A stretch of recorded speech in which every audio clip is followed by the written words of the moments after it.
Hey, what's up? Hello, everyone. Welcome into Fantasy Filmball, the show where we turn movies into sports and sports into something we don't talk about here. My name's Matt. And my name is Dyl. A new year's officially here, which means it's time to look back at what turned out to be a wildly unpredictable year at the movies. 2025 gave us emotional gut punches, huge laughs, unforgettable action, and films that actually had something to say. Now that the year is behind us, it's time to recognize the movies that truly stood out. This year, Dylan and I, as usual, both watched a ton of movies. I personally have seen 220 movies released in 2025, while Dylan has seen 123 movies released this year. While Dylan and I both agree on how much we love movies, the types of movies that we love are usually very different. This year in particular, Dylan and I have had some of the strongest disagreements in our movie taste that we've ever had. It seems like every time Dylan has loved a movie, I was left underwhelmed. And every time I loved a movie, Dylan was underwhelmed. It was a curse this year.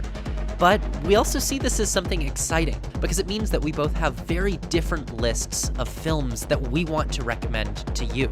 So this is no ordinary top 10 list, because there's no way that this year the two of us would agree on the 10 best movies of this year. Instead, we're going to use this as an opportunity to highlight all of our absolute favorite movies. Some that I love, some that Dyl loves, and just a handful that we both love. So without further ado, and in no particular order, this is Fantasy Filmball's list of the best films of 2025.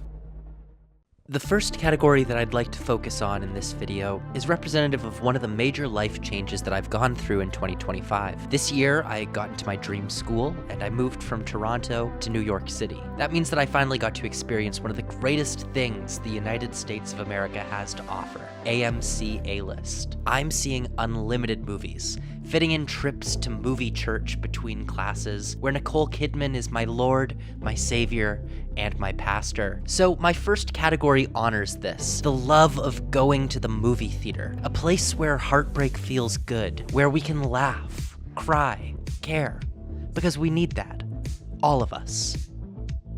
These are films that are made to be seen in a major multiplex, just pure entertainment. Movies that are built to create those visceral reactions and gut feelings that only movies can give us. Films that make us laugh, like The Naked Gun, which packs in 10 jokes a minute, Roofman, with all its heartfelt hijinks, or the criminally underseen Dead Talent Society, a horror comedy about a world where ghosts are celebrities. And speaking of ghosts, let's talk about those movies that scared the crap out of me. Weapons, which delivers the thrills and the chills, but most importantly, is just a brilliant story. Or The Monkey, which I found to be endlessly creative in its kills, and surprisingly hilarious and emotional. And to talk about emotional, few movies hit me with the gut punch of Rental Family, which was a tearjerker that left me feeling just about everything. And of course, there's nothing better to see on a multiplex screen than a massive action movie, and this year had a lot of good ones. There are movies that used IMAX to the max, like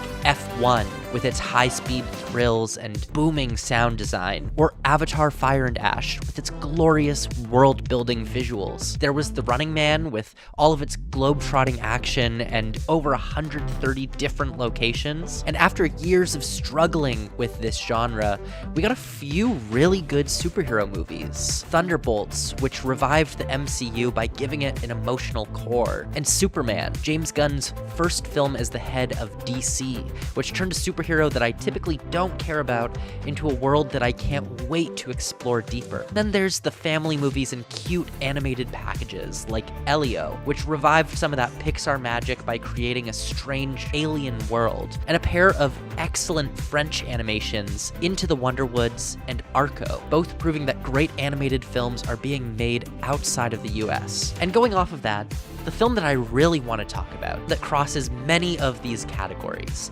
an animated film made outside of the US, an action spectacle built for IMAX, packing in the humor, the emotion, and transporting us to a whole new world.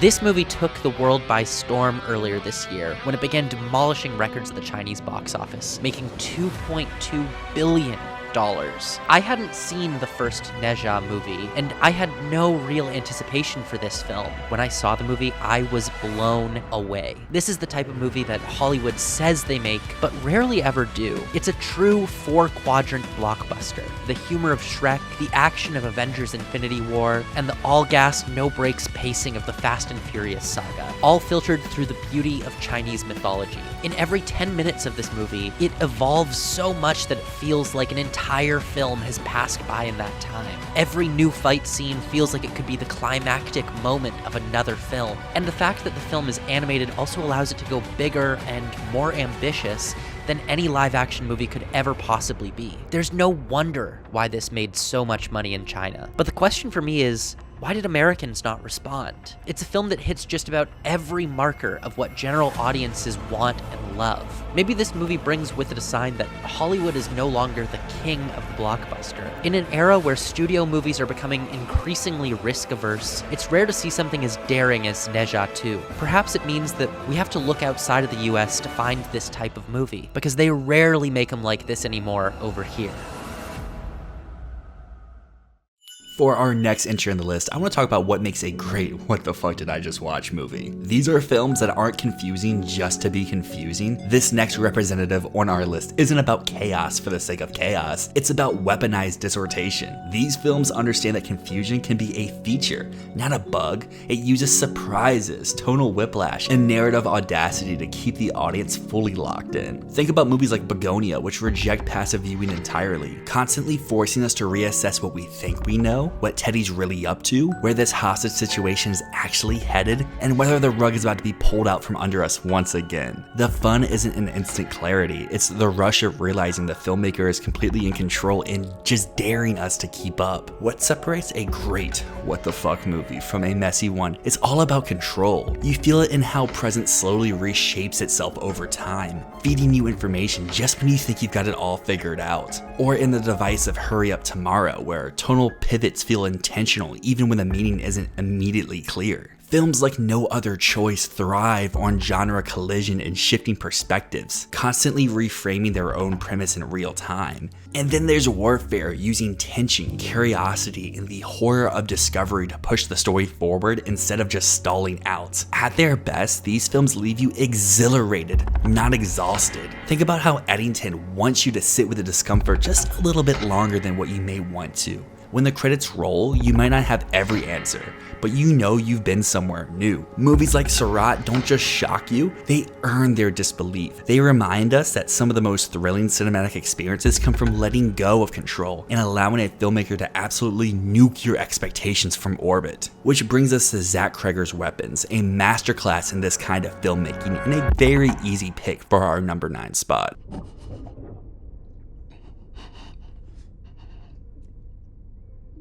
I love you so much.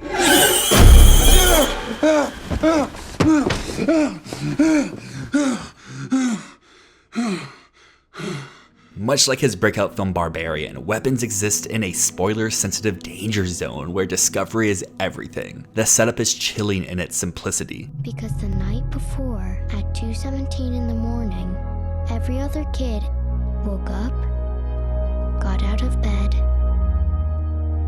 walked downstairs, opened the front door, walked across the front yard and into the dark, and they never came back.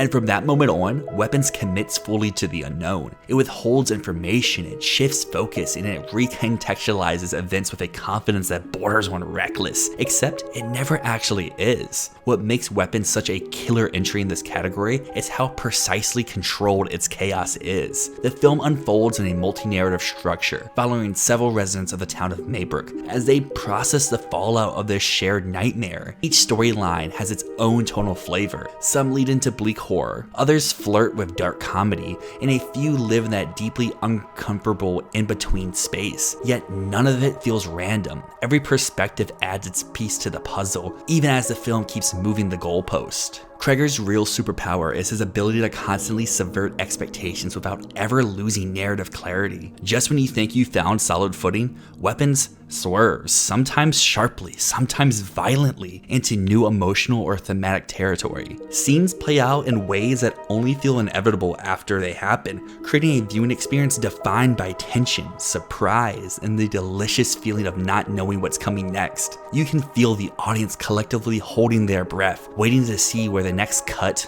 reveal, or tonal pivot lands. Visually, Weapons also marks a major evolution for Kreger. Where Barbarian leaned heavily on atmosphere and location, this film announced a director with a fully formed visual language. The blocking, perfectly timed tracking shot, and deliberate camera movements shows a filmmaker in a complete command of the frame. These choices don't just look cool, they shape the film's rhythm and elevates its darkest comedic beats, proving that terror and humor can absolutely coexist within the same meticulously crafted moment. Ultimately, Weapons earns the highest compliment this category can offer. It's not baffling for novelty's sake, and it's not indulgent in its twist. It's a film that trusts its audience, invites them into the unknown, and rewards that trust with a viewing experience that feels genuinely unpredictable in all the best ways possible. Weapons isn't just a film that makes you ask, what the fuck did I just watch? It's a movie that reminds you how thrilling it is to just not know.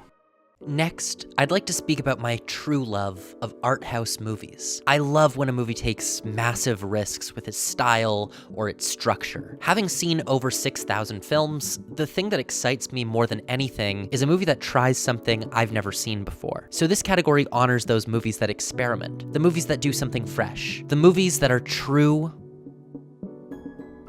This year, tons of movies introduced me to new ways of looking at cinema. From Caught by the Tides, which used 20 years worth of cut footage from other movies to create a brand new narrative. Or Ephus, which used the confines of a baseball game as a lulling narrative structure and a way to examine loneliness. There were cinematic shitposts, like Baby Invasion, which created a fake video game world in which Twitch streamers deepfake themselves as babies committing violence. Or Grand Theft Hamlet, which used a real video game as a platform to stage a production of Shakespeare's most famous play. And the ultimate shitpost of the year, Zodiac Killer Project, uses the framing device of an unmade movie to satirize the entire true crime genre. Other form-bending documentaries like Endless Cookie turns real conversations into an Adventure Time-esque cartoon. The Klezmer Project spins metatextual threads as a documentary about the shooting of a different documentary. And Henry Fonda for President recontextualizes decades worth of archive footage to create a radical essay about American celebrity and American politics. Other films with inventive structural ideas are The Chronology of Water, which creates a sort of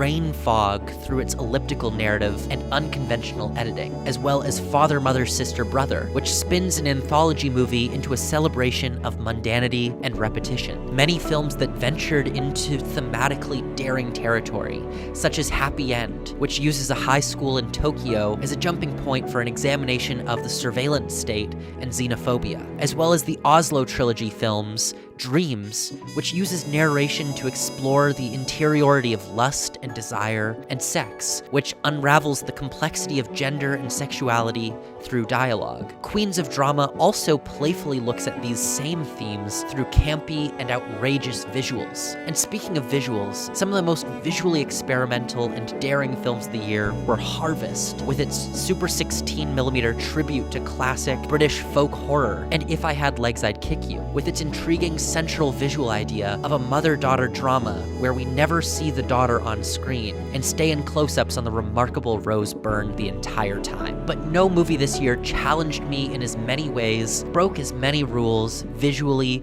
structurally, and formally as...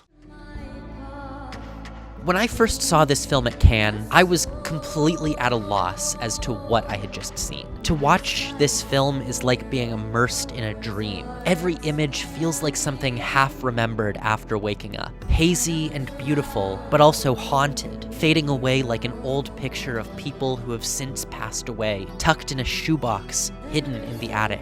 On that first watch, I was left mystified and stunned. I didn't quite understand what I'd seen, but I instantly knew that I needed to see it over and over again. On subsequent viewings, two things have stood out to me. The stunning cinematography, which feels almost like looking through the omniscient perspective of a strange presence, and the sound design, which uses silence to craft its atmosphere, almost like sometimes the air gets sucked out of the room, leaving the audience in a vacuum. It all comes together to be a stunning film about feminine trauma, the wounds that the body passes from generation to generation. It's a haunted house movie without a ghost, a film about death where no one really dies. It's a movie full of contradictions, pushing the boundaries of what a movie can be, and for that reason, it's truly original. Last year, I went in depth about immersion inside cinema and how impactful that can have on one's viewing experience. But this year, I want to take that one step further and I want to talk about these worlds which are worth building. Because these are films that just don't drop you into a setting, they convince you it's existed long before the camera showed up and will keep going long after the credits roll. The Secret Agent transports you back to Brazil, 1977, to a specific place and time of such cultural importance that the world feels so lived in, it's layered, and it's self-sustaining. Then we go to myth-making cinema at full scale, which demands obsession level of detail, languages, rituals, power structures, belief systems, the kind of depth that you see inside films like Wicked for Good, where Oz expands beyond its familiar landmarks into something political, spiritual, and emotionally textured. When it really works, we see it with films like K-pop Demon Hunters. The world becomes a playground for imagination, somewhere the audience wants to linger, explore, and mentally move into these settings.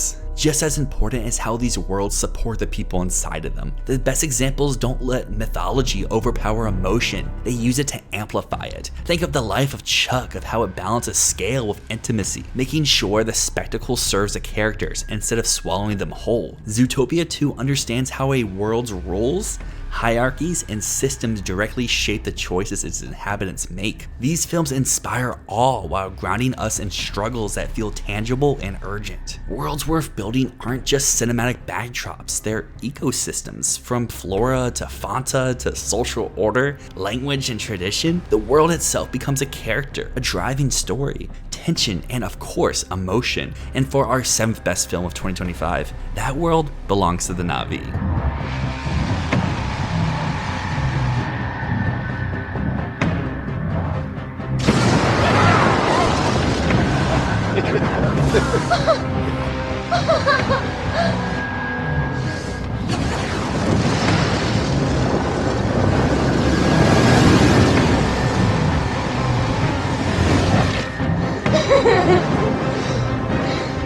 This year, Avatar Fire and Ash embodies everything this category represents. From the towering volcanoes of the Fire Clan, to the serene, sacred waterways of the Metkayina, every environment feels meticulously crafted and spiritually alive. Every tribe is distinct, every setting carries history. The film just doesn't show you Pandora, it makes you feel its physicality, its danger, its beauty, and its deep spiritual pulse. These aren't just merely locations that we visit in a 3.5-hour movie. They are living extensions of Awa herself, and crucially, each space shapes the characters who move through it. Jake and Natiri's grief and resilience are heightened by a world that is both nurturing and unforgiving. Kiri's curiosity mirrors Pandora's endless mysteries. Spider's identity struggles become sharper when framed against ecosystems that reject human intrusion. Loak's growth is forged through peril and wonder, and Payakan's continued connection with Loak just reinforces that Pandora's creatures aren't just symbols,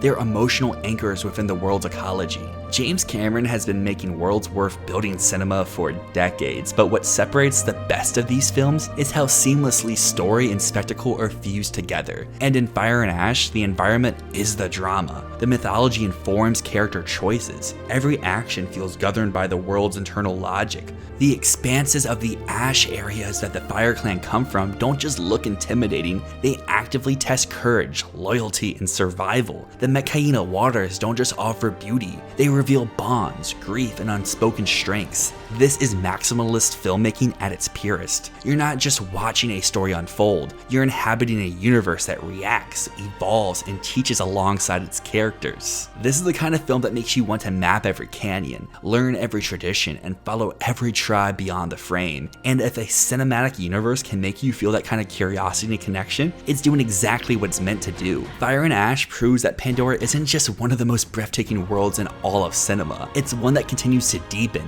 expand, and emotionally grow with the people who call it home.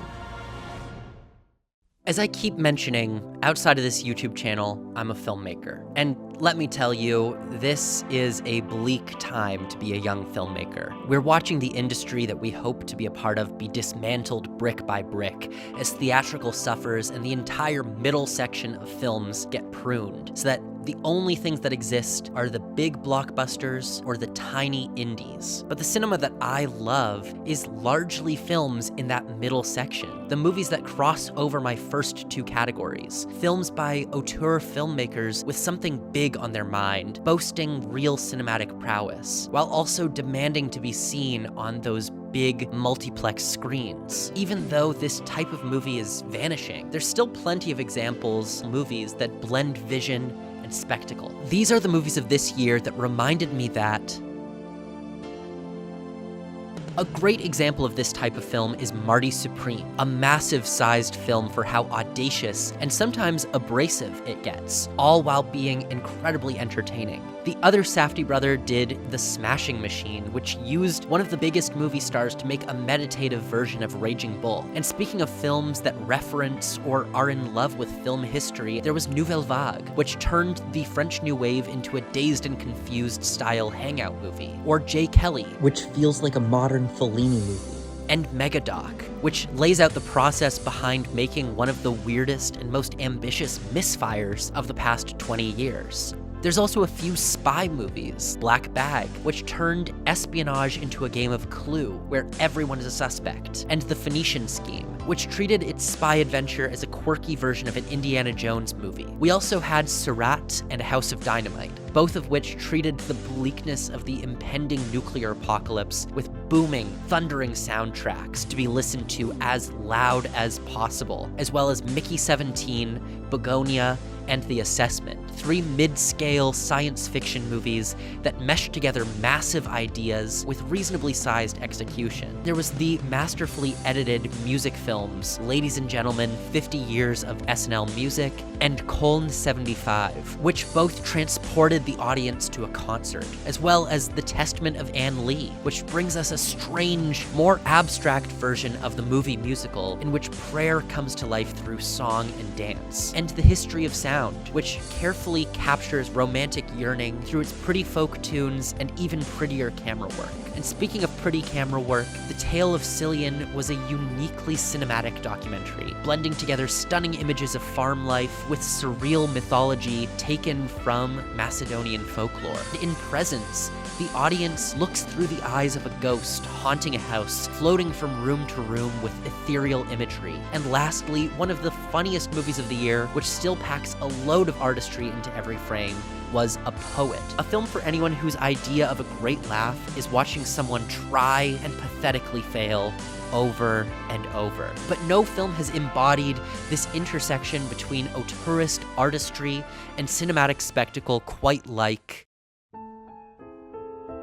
anyone who was lucky enough to see this movie in theaters, as it was meant to be seen, will tell you that this is the movie Del Toro has been leading up to for the past 15 years. Everything he's done since Pan's Labyrinth has just been practice for this, his take on the original Gothic horror story. This is a career culmination, where you truly feel that he's a kid on the floor of his bedroom, playing with monster toys, reading Mary Shelley's book under his bedsheets with a flashlight. This is not just a new version of Mary Shelley's seminal tale, it's the definitive version. There's this painstaking attention to detail in every frame, every set piece. It's grand, colorful, at times disgusting, but always centering around the core tragedy of a creator abandoning his creation. What makes Del Toro's films so brilliant is that he understands the duality in any story. There's always something beautiful in the monstrous, and there's always something monstrous in the beautiful. Del Toro makes horror movies feel like fairy tales, and fairy tales feel like horror movies. So cinema is alive, and seeing someone put together a piece with such singular vision at such epic scale means that there might be hope for the rest of us too.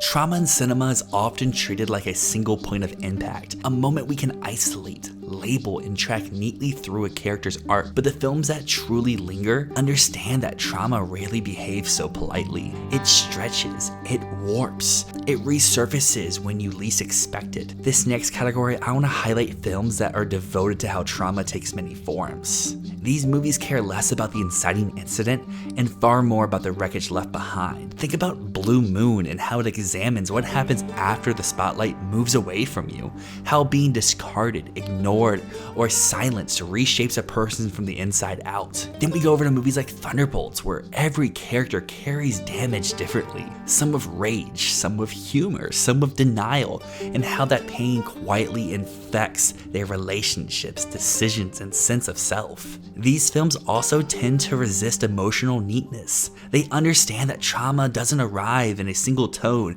and it certainly doesn't resolve on cue. Hamnet is a movie I think perfectly fits this category. It's one I really wanted to give this mention to inside our list because of how impactful it explores grief through atmosphere and performance, letting sorrow coexist with tenderness and even fleeting joy. Is This Thing On reminds us how laughter can sit inches away from dread, how stillness can suddenly explode in confrontation, and movies like Magazine Dreams really go under the radar by showing that trauma isn't always shared evenly. It fractures people in unique ways shaped by guilt, memory, survival instinct, and things that are better left unspoken.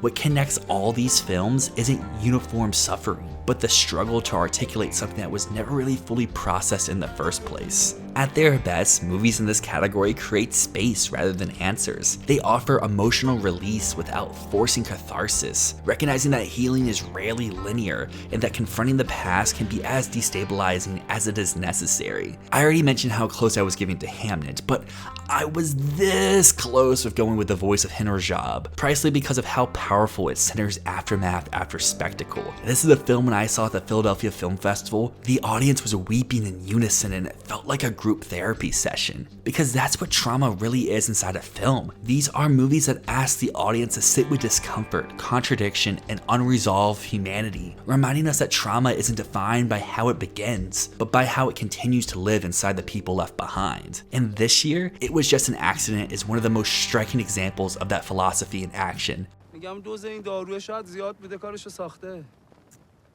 نیم ساعت پیش چکش کردم. الان فقط باید منتظر باشیم. تا کی باید منتظر باشیم؟ تا وقتی که بهوش بیاد. چه فرقی میکنه بابا؟ چه بیهوش چه باهوش یارو میخوایم بکنیم تو گور.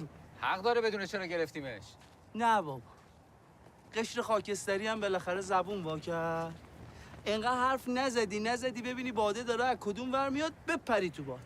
عیزه به. Jafar Panahi's Palme d'Or-winning film doesn't simply dramatize the consequences of a single horrific event, it drops us headfirst into the chaos that follows. The story unfolds through a group of interconnected characters bound by a shared past, and the film constantly shifts shape, sliding between dark comedy, nerve-shredding thriller, and moments of genuine shock. These tonal pivots aren't gimmicks, they mirror the ways trauma itself behaves. Unpredictable, absurd, terrifying, and sometimes disarmingly funny, keeping the audience alert and emotionally off balance right up to that unforgettable, underappreciated 15-minute unbroken final take. Really the stuff of cinema. What makes the ensemble work so beautifully is Panahi's generosity towards every character. No one is reduced to a symbol. Each performer gets space to exist, to react, to fracture in their own way. Panahi's direction allows this film to take extended takes and, in my opinion, these are so crucial to the film as a whole. It allows these performances to breathe and emotions to suffice organically.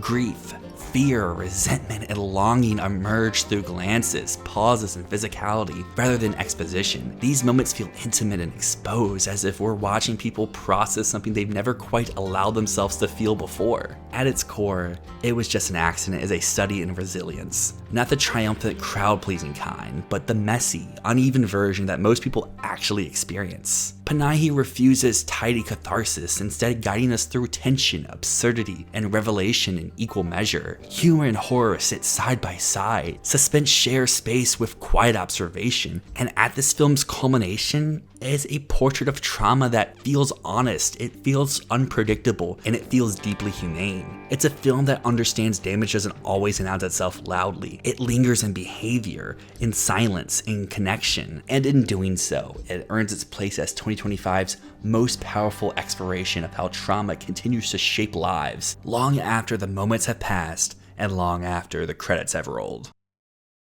This year, I moved to New York City to pursue my dreams of making movies. And one of the biggest things that I realized this year is that the biggest gatekeeper we face as young filmmakers is ourselves. Giving yourself the permission to make something, to move forward and say, I can do this. So this next category features films that inspire me to get out of my own way, to make something, films that I see myself in. These are the films that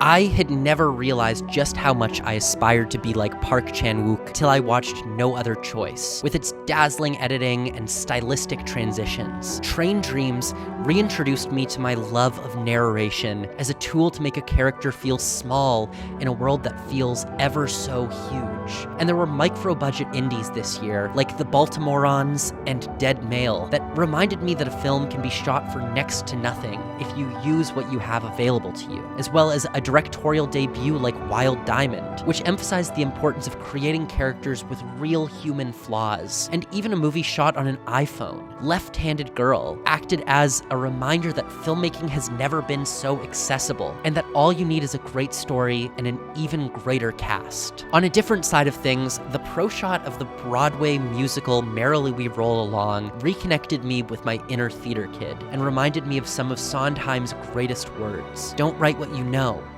write what you know, which was echoed by The Plague, a film that, for me, accomplished a year's worth of therapy in about 2 hours. There was also the Pixar miniseries Win or Lose, which shattered narrative structure to tell a beautiful story about perspective and the assumptions we make about others. And speaking of shattering narrative structure, Twinless did the same to completely subvert the story we expected it to be, instead going for something much darker and delightfully twisted. And Materialists made me think about self-worth and love in a whole new light.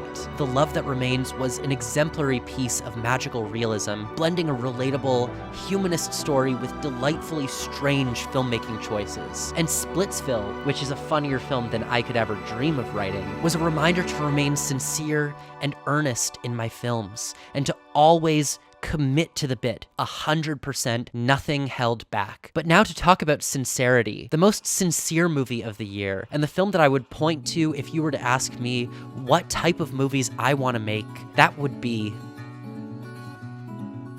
as Joachim Trier said, kindness is the new punk rock. And here's a film that is kind to its core. A film that serves as a reminder that it's never too late to change your life, to grow, to forgive yourself. It's a film about how lonely it can be to be an artist, and yet how art somehow brings community together at the same time. Artists tend to push everyone that they love away, but then once the art is done, who's there to share it with? Sentimental Value is a film about breaking this cycle. The core of this film is real. It's genuine. It's perhaps so sweet that some viewers might get a toothache, but it comes from somewhere authentic and true. Stylistically, structurally, thematically, when I watch Sentimental Value, I see the type of movie that I'd like to make. One day, I'd love to shake Joachim Trier's hand and thank him for that. Zooming our way into the top 3, we're talking about films that don't politely invite you in, they grab you by the collar and drag you into the experience. A Feast for the Senses is about movies engineered to overwhelm, where sight, sound, rhythm, and scale are all pushed to their absolute limits. These are films like Mission Impossible: Final Reckoning, built not just to be watched, but to be felt, where set pieces thunder, scores surge, and editing snaps with the kind of precision that makes your pulse sink to the scene. They demand full surrender, asking the audience to stop analyzing and start absorbing. What separates a true sensory feast from mere noise is all about control. Films like Black Bag understand that overload only works when it's intentional, when every camera move, sonic cue, and visual flourish is carefully calibrated. This is maximalism with discipline. Think of A House of Dynamite. These are films that are bold, audacious, and unapologetically cinematic, unafraid to let imagery, sound, and rhythm do the storytelling. Dogman does a brilliant job of stimulating the mind and the body simultaneously, sometimes leaving you exhilarated and sometimes slightly disoriented, but always locked in. At their peak, these movies are a celebration of cinema's most primal powers. They remind us why movie theaters matter, why shared spectacle hits harder, and why film remains such a visceral art form. Whether it's the controlled chaos of Hedda's beautiful craft work, or the gleeful escalation of how hilarious the Naked Gun is on all fronts, A Feast for the Senses leaves you buzzing, your heart's racing, your senses are heightened, and you're fully aware that you've just experienced something that only cinema can deliver. And that's exactly why for our number 3 film of 2025, I have to give a shout out to F1.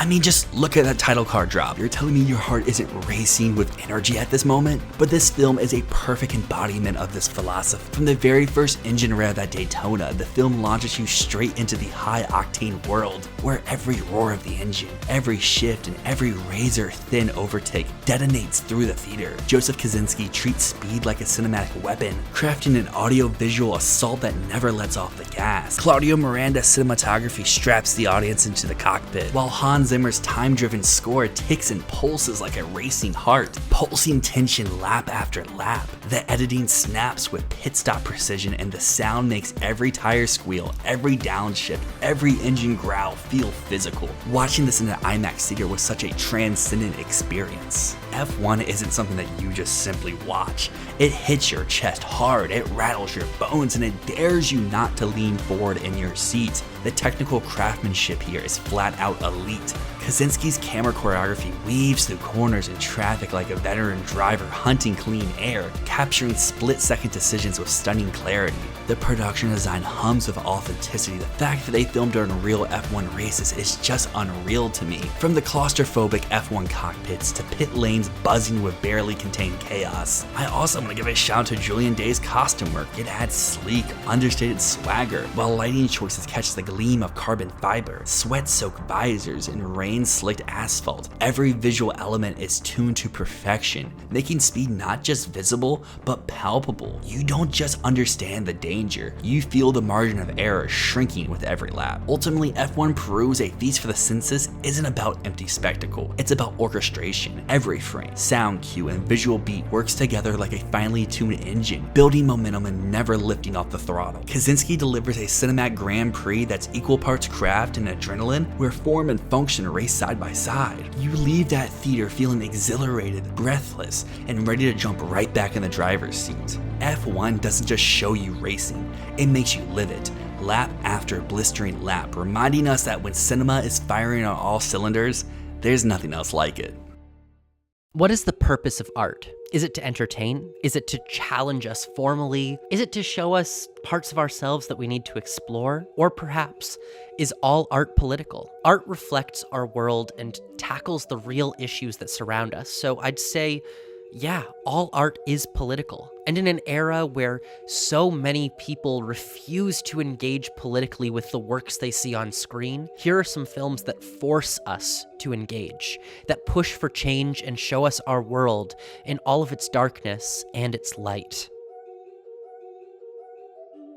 When thinking about political film, there's obviously the most overt stuff, like documentaries that focus on huge, relevant, in-the-news topics, like Freedom for Palestine, as in Coexistence My Ass, which tackles the subject through a young woman's gradual disillusionment and her surprisingly blunt humor, or Put Your Soul on Your Hand and Walk, which uses FaceTime interviews to explore life in Gaza through the eyes of the relentlessly positive Palestinian people. There's also documentaries about the war between Russia and Ukraine, like My Undesirable Friends Part 1, Last Air in Moscow, which spends nearly 6 hours following a group of young Russian journalists fighting for free speech on the eve of the invasion, and 2,000 Meters to Andrivka, which pulls helmet camera footage directly from Ukrainian soldiers as they fight for their freedom. Other political documentaries included Apocalypse in the Tropics, which looks into the terrifying grip of evangelism on Brazilian politics, and Marlee Matlin, Not Alone Anymore, which speaks about deaf and hard of hearing activism over the past 50 years and asks the question, what is the responsibility of a celebrity to be a representative for a cause? And then on the other side, there's the narrative films, like My Father's Shadow and The President's Cake, which both looked at pivotal moments in their country's politics through the eyes of the innocent children impacted by war, coups, and turmoil, or films like On Becoming a Guinea Fowl and Sorry Baby, which somehow infuse humor into the topic of sexual assault, addressing those issues that feel unaddressable, those unspeakable moments which haunt a person forever. There's also decolonial films like The New Boy, which takes on Australia and the Catholic Church's treatment of Aboriginal peoples, or films about the status of being a refugee, like Suleiman's Story, which looks at France's immigration process while also examining the hustle of the gig economy for the undocumented worker, and To a Land Unknown, which looks at the state of statelessness that many Palestinian refugees find themselves in upon leaving their country. And finally, Atropia uses meta-comedy as a way to look at the United States' involvement in Middle East wars, as well as Hollywood's self-serving desire to make movies about this topic and the actors who play their part. For me, no film managed to bring together its politics with pure cinematic spectacle like One Battle After Another starts with revolution and liberation. It's set in a world that seems not too different from our own. Prisoners on the border, white supremacists in the military and police, and black activists leading the fight for progressive change. In that electrifying first act, PTA takes us on a thrill ride through this powder keg of a political moment, a time when the battle for progress is trench warfare, battling for feet, pushing forward inches, and being blown back 100 yards. It's a film about how revolution, real revolution, is dangerous, and it's personal. PTA understands that all politics are personal. They impact all of us in our everyday lives, and because of that, he makes the genius move of about a third of the way through the movie, turning this into a father-daughter story, like his own, about a white dad and a mixed-race teenage daughter. And as I'm sure that any parent can attest, raising a teenager really is one battle after another. From there, this becomes about the responsibility of being a parent in this world, the responsibility to pass down your morals and your values, balanced with the responsibility to protect and keep your children safe. But how does one pass down the values of revolution, which is inherently dangerous, to someone that it's their duty to protect? In what essentially becomes a live-action Finding Nemo, One Battle After Another becomes a story of a father who needs to find his child, all for the purpose of realizing that he needs to let her go. He needs to let her grow into the adult that she's meant to be. Not only is One Battle After Another a cinematic spectacle, it's also hilarious, smart, and it looks forward at what the world could be as well as what it is right now. The revolution may not be televised, but as long as Paul Thomas Anderson's working, it will be projected in 70mm IMAX. And for our top spot of 2025, we have to talk about the future of cinema. At a moment where theatrical attendance is shrinking, studios are being folded into streaming empires, and the definition of a movie event feels shakier than ever, the medium is desperate for filmmakers who can remind us why movies matter. I want to use this section of the video to highlight films that don't just succeed, but they announce something. This can be a voice, a vision, a collective of actors, a filmmaker stepping forward and saying, this is what cinema can be right now. Eva Victor's Sorry Baby arrives with a startling sense of confidence, announcing a bold, singular perspective right out of the gate. Eva Victor doesn't just direct Sorry Baby, she doesn't just star in Sorry Baby, but she also writes this movie, and it's such a powerful piece. And then we have on the complete other side of the medium, Dan Trachtenberg with his film Predator Badlands. It bends genre expectations with precision and personality, proving that ambition and accessibility don't have to be at odds. And then we have movies that carry that energy and fearlessness of a new generation. Think of Splitsville, how it doesn't just signal what comedy is doing today, but where the future of the comedic genre can go in the future. A film that belongs here is daring, it's innovative, and it's alive. Think of Marty Supreme and dreaming big, playing with tone and structure like a filmmaker unafraid to rip up the rulebook. Or even The Long Walk, where the ensemble performance announces a future stacked with talent. Whether it's the stylistic flair of Little Amelie, or the thematic boldness of Rental Family, these films leave you buzzing, not just impressed, but reassured. They make you walk out of the theater thinking, okay, we're gonna be fine. And before we dive into the top film of 2025, I just want to go a little bit deeper into some of these honorable mentions because, as Matt mentioned at the top of this video, we are two people with different tastes, but that does not mean some of our favorite films do not overlap, because I absolutely adored Frankenstein for its crafts, a movie that feels sculpted by hand, where patience, texture, and restraint are the point. Jacob Elordi delivers one of the most quietly devastating performances of the year, grounding the film's gothic scale with real humanity and vulnerability. It's a reminder that technical mastery and emotional intimacy don't compete, they amplify each other. And then of course there's one battle after another, which proves that Paul Thomas Anderson is still operating on an entirely different frequency. Sharp, hilarious, and painfully incisive, the film weaponizes humor to satirize the absurdity of our current moment. It's PTA on full command, playful, angry, precise, laughing first and then twisting the knife. I really wanted to spotlight both of these films because they're part of the same larger truth. The future of cinema isn't just alive, it's varied, it's confident, and it's firing on all cylinders. And yet, even surrounded by films this strong, there was one filmmaker who didn't just participate in that future, he defined it. A filmmaker already accomplished, already respected, who leveled up, reasserting his power and reminding us what cinema looks like at its absolute peak. And that's why Ryan Coogler's Sinners is our #1 film of 2025. Love to you. Will somebody take me in your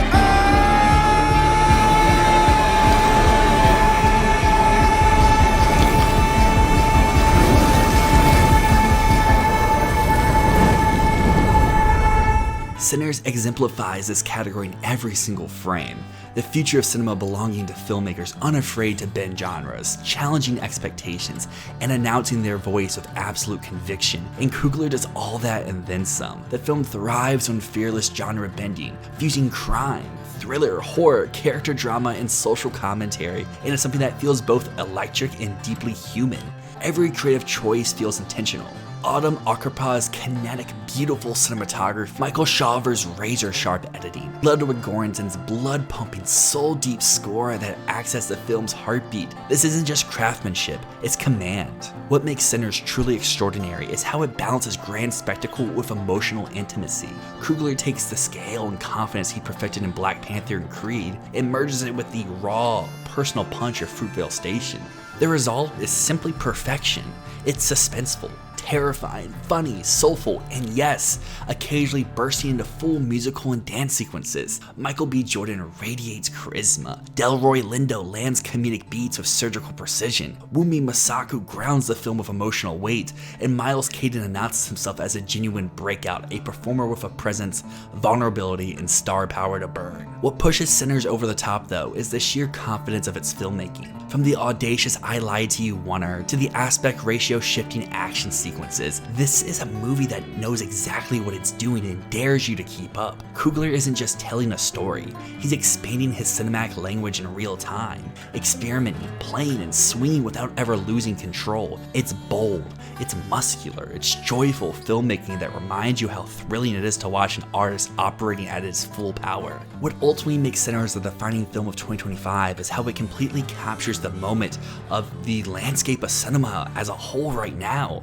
Restless, searching, angry, joyful, political, and alive. This is a movie that feels plugged directly into the cultural bloodstream, unafraid to grapple with identity, power, history, and community, while still delivering a wildly entertaining, crowd-pleasing experience. In a year where so many films felt cautious and not willing to take that extra step, Sinners feels urgent and handmade, bursting with personality and intention. It's a film that trusts its audience, challenging them and invites them into something bigger than a single genre or a single message. When people look back at 2025 and ask what defined this year in film, not just technically, not just emotionally, not just culturally, Sinners will be the film that answers all three of those questions. It doesn't just suggest that the future of cinema is bright, it absolutely proves it. And that's exactly why Sinners isn't just the best movie of 2025, it's a reminder of why we fell in love with movies in the first place.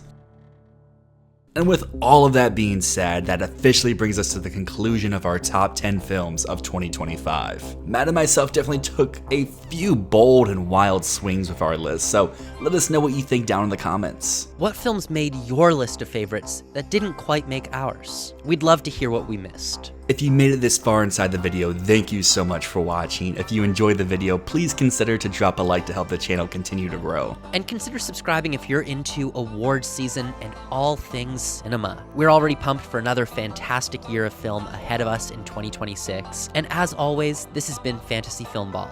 My name's Matt. And I'm Dyl. Peace.